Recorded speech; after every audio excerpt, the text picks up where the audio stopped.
is for the sake of academic integrity.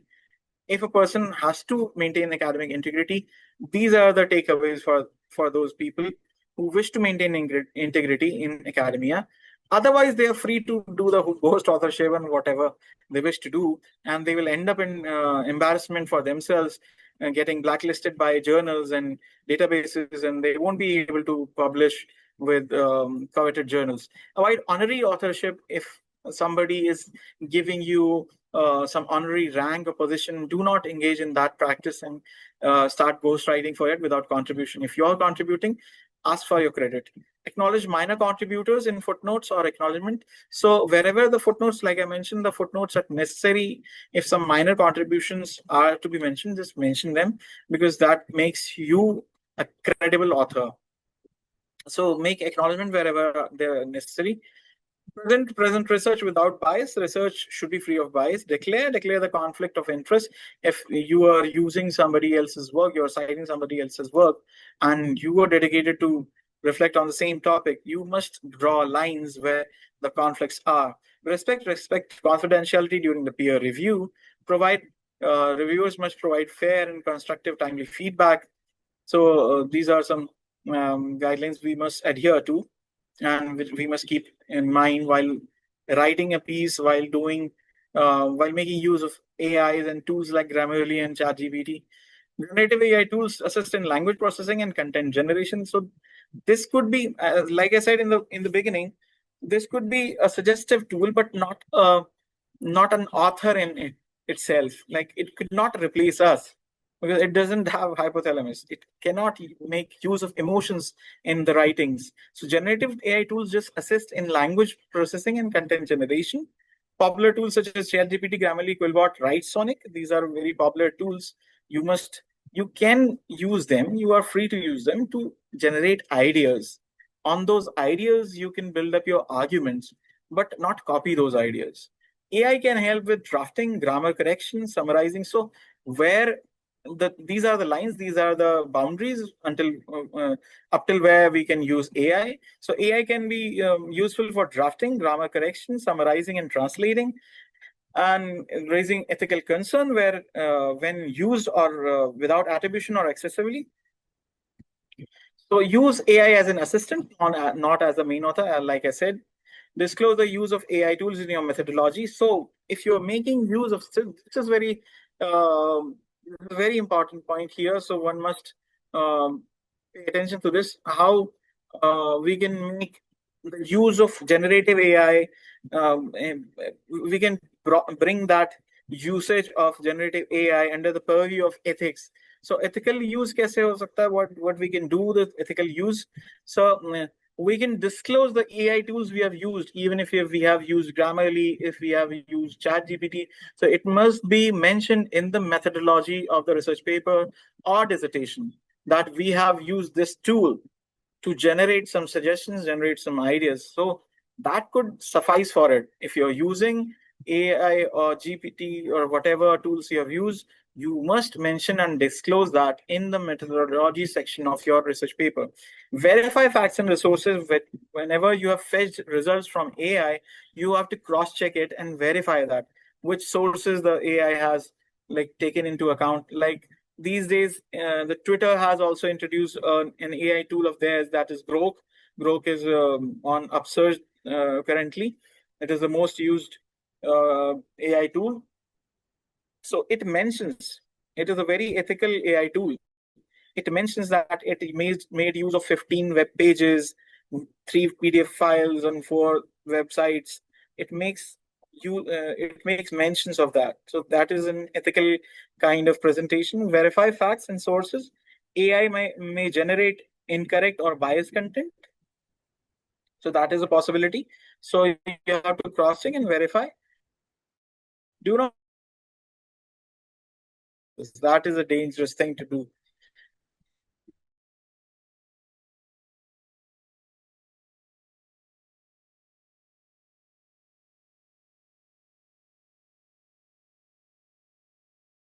Make ethical use of AI, and whenever you are using it, just mention the methodology. So many universities these days have started issuing policies on AI usage. Many universities in India have also started, like um, they have put a closure on that, like no use of AI tools is allowed in the project reports and assignment. But if we look at the UG and PG scenario in universities, people are not working up to the mark, and the students are getting more and more indulged into the AI usage, and they're using Chat GPT for writing projects. It is allowed, it is permissible, because they're not doing professional research writing. But if we do not check this habit of students at UG or PG levels, they would end up being making bad researchers. So that usage should be controlled and should be cross-verified. Students must follow the institution's specific rules on AI usage. Faculty should guide ethical AI integration in assignments. So this is a very important point I'm making here, that a faculty who is well versed with the AI tools must be supervising students that, okay, student, you can use this and not this, you can use this for that, and you cannot use that for this. So there should be a clarity among the students, and that clarity has to be brought about this by the supervisor, a supervisor who is well versed, who is very comfortable with the using AI tools, and he has a legal, ethical, and technical knowledge of AI tools and their limitations. Consult the university's academic integrity policy regularly. Like, sir, you are dealing with the IQAC at your university. So this could be a suggestion for every IQAC, that the universities must establish IQAC cells for AI, checking the AI usage for the sake of academic integrity. So some academic integrity cell could be established, which could put check on how much AI tools, how much AI generative AI tools could be used, how far they could be used, and how to check and cross verify their usage, and the cross verify their results which they have fetched. I think that the essential, I think that has been done.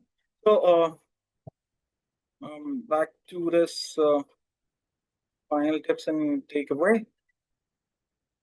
So I think that will be all. So that is all I have for now.